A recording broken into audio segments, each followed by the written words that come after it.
Buenas tardes, compañeros. Hoy les venimos a hablar sobre qué es el riesgo ergonómico. Mi grupo está conformado por Tatiana Torres, Judith Cáceres, Carmen Chiquillo y mi persona, Natalie Gutiérrez. Para empezar, tenemos que hablar de qué es el riesgo ergonómico. Tenemos que el riesgo ergonómico son esas probabilidades de desarrollar un trastorno musculoesquelético debido al tipo e intensidad física que se realiza en el trabajo. Estos trastornos musculoesqueléticos son esas afecciones o enfermedades que involucran a los tendones, los músculos, los nervios y otras estructuras que dan soporte y estabilidad al cuerpo humano. O sea, es decir, son todas esas enfermedades inflamatorias y degenerativas del aparato musculoesquelético. Estos son generados por el trabajo. Se producen principalmente en alguna de las partes de las extremidades superiores o la espalda.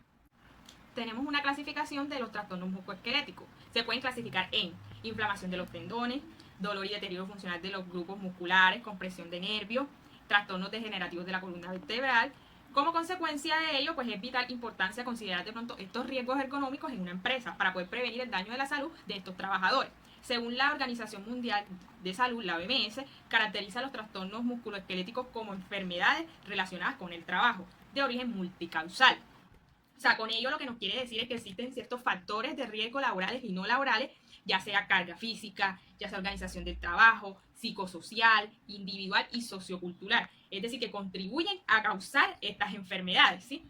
Entonces, en sí, ¿qué son esos factores ergonómicos? O sea, ese factor de riesgo es una característica del trabajo que puede incrementar la probabilidad de desarrollar un trastorno musculoesquelético, ya sea por estar presente de manera desfavorable o debido a que haya presencia simultánea con otros factores. Entre esos principales factores tenemos la generación de fuerza, pues que estas son la generación de fuerzas internas en segmentos articulares de gran intensidad o con una frecuencia significativa. O sea, estas fuerzas internas que se producen dentro del cuerpo se generan por la realización de esfuerzos debido a la necesidad de realizar fuerzas extremas, es decir, seguramente mover cosas, así como la postura o el movimiento.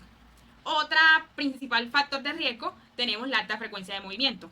Esas son esas acciones que se realizan que no implican la realización de un esfuerzo significativo, pero la repetitividad puede afectar las características mecánicas de nuestro tejido. Es decir, entre esas acciones se puede requerir hacer muchas otras cosas, es decir, girar, doblar, introducir, abrir y cerrar o estirarse. Para esto se deben ejecutar o identificar qué acciones no son impredecibles para hacer el trabajo y en aquellas que lo son, pues replantear para poder reducir estos factores de riesgo.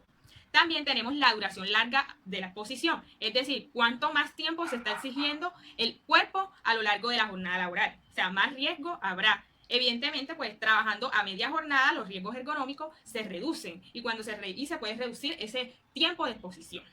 También como para un resultado eficaz sería capacitar al personal para realizar esas tareas administrativas como parte de su jornada laboral y de esta forma pues la duración de las tareas con exigencia física pues se reducirá.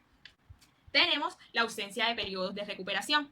Es decir, es necesario ese reposo fisiológico para recuperar esas capacidades funcionales del cuerpo en condiciones óptimas. Por lo que si durante la jornada laboral no se tiene la posibilidad de realizar esta recuperación, se incrementará ese riesgo.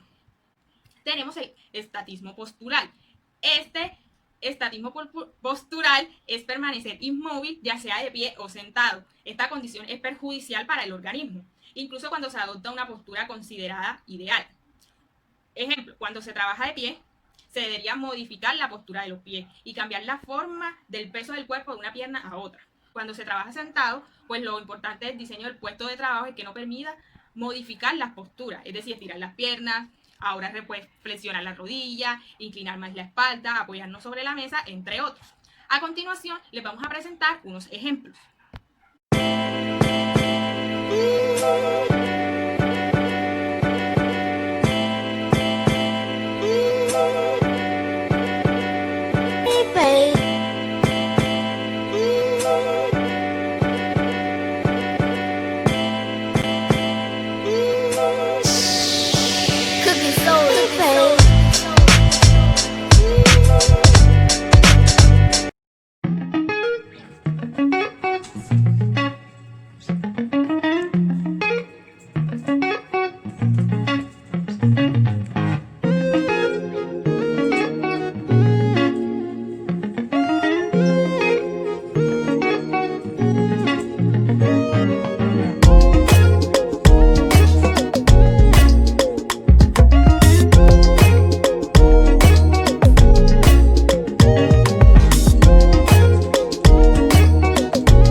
toca entregar este turno, pero ya me duelen las piernas.